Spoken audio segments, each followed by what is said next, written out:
Welcome to Authentic with Brazil 201. I'm your host, Brazil 201. Today is 9/11, the 24th anniversary of 9/11.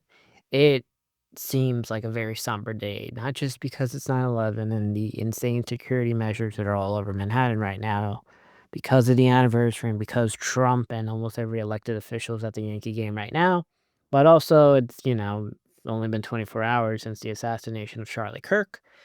We still do not know who killed him. The FBI has released a photo of it. The Wall Street Journal did have a statement that they took back that said that the bullets were engraved with trans ideology. Obviously, people believed it because it's similar to the Luigi Mangione situation where the bullets were engraved with certain words. It Twitter right now is running rampant with a theory that the person who assassinated Charlie Kirk is a transgendered woman. We don't know. The FBI will most likely catch this person by Sunday. The entire United States government is looking for this person and is going to make an example out of said person. So we don't know. But all I will say is that look, if it is a transgender person that assassinated Charlie Kirk, I do not think the transgender community understands that it's going to be probably similar to what happened to Muslims and Arabs and Middle Eastern people after 9/11, how they became like quote unquote like enemy of the state to just like by the general public of this situation. Because like Gen Z men, they are as distraught as when, like, Kobe Bryant died in that helicopter crash, because Charlie Kirk was clearly supposed to be a person who was supposed to be doing this for another 30-35 years, right? And maybe chances are Charlie Kirk would have eventually ran for president. He probably was going to run for governor this cycle, but yeah, there is that. Anyway, we're going to get to the real story that I wanted to do today that I was gonna do yesterday, but obviously because of the situations, I did not, the podcast. I wanna talk about the tragic murder of Iryna Zarutska, the Ukrainian woman, right? And I wanna say is we can and should incarcerate our way out of crime. Iryna Zarutska, the Ukrainian woman who was murdered on the light rail in North Carolina, should honestly still be alive today. You can have nice public transportation, but people will not ride on it if insane mentally ill people are free to murder you on it for no reason. That is the uncomfortable truth that no one on the list wants to grapple with.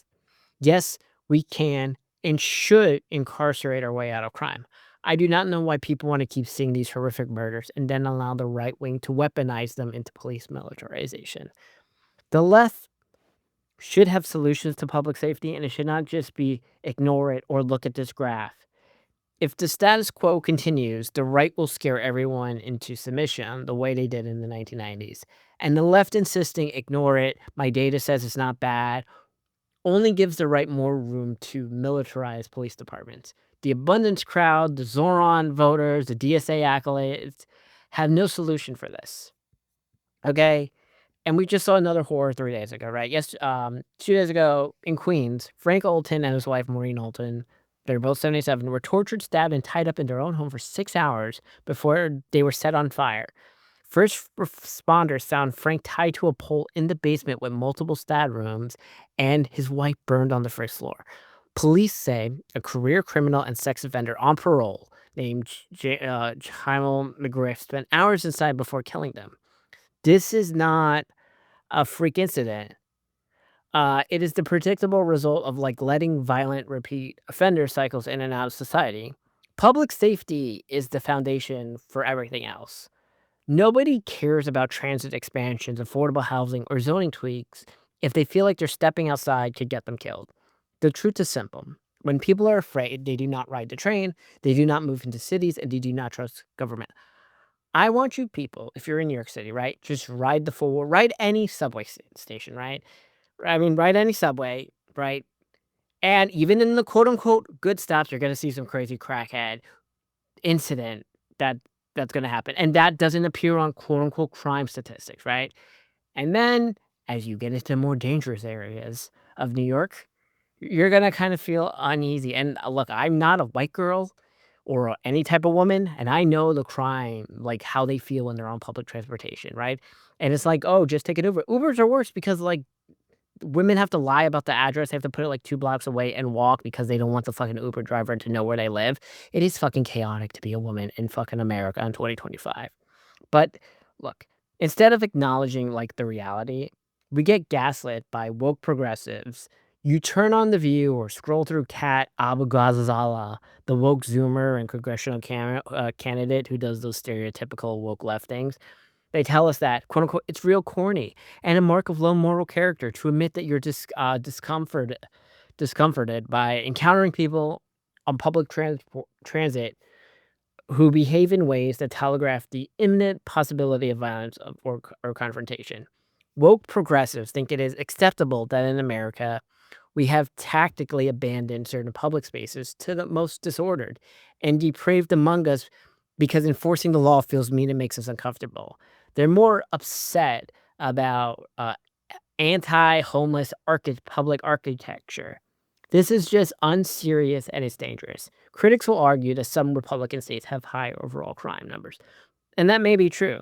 But Democrat-led cities are plagued with awful bail reform laws and a recidivism problem that makes me shooting my shot in every hot white girl's Instagram DM look childish by comparison. People know it, and they see the same offenders getting arrested over and over again, only to be dumped back on the street. The cycle is broken. The right answer, the right, as in the right answer is always police militarization. More armored vehicles, more military gear, more tactical squads. But militarization does not prevent random murders or trains or brutal torture, arsons in people's homes. What prevents those crimes is removing violent repeat offenders from circulation. We need to do involuntary commitments, and we cannot let horrific murders like Iryna's or the Olsons become political footballs that only empower the right. The left needs to stop gaslighting people about crime and start offering real solutions, because if we do not, the public fear will write the policy.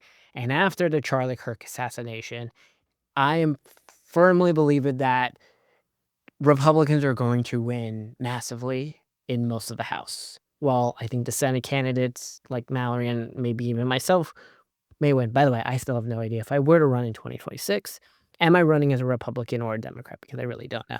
But anyway, that has been another episode of Authentic with Brazil 201.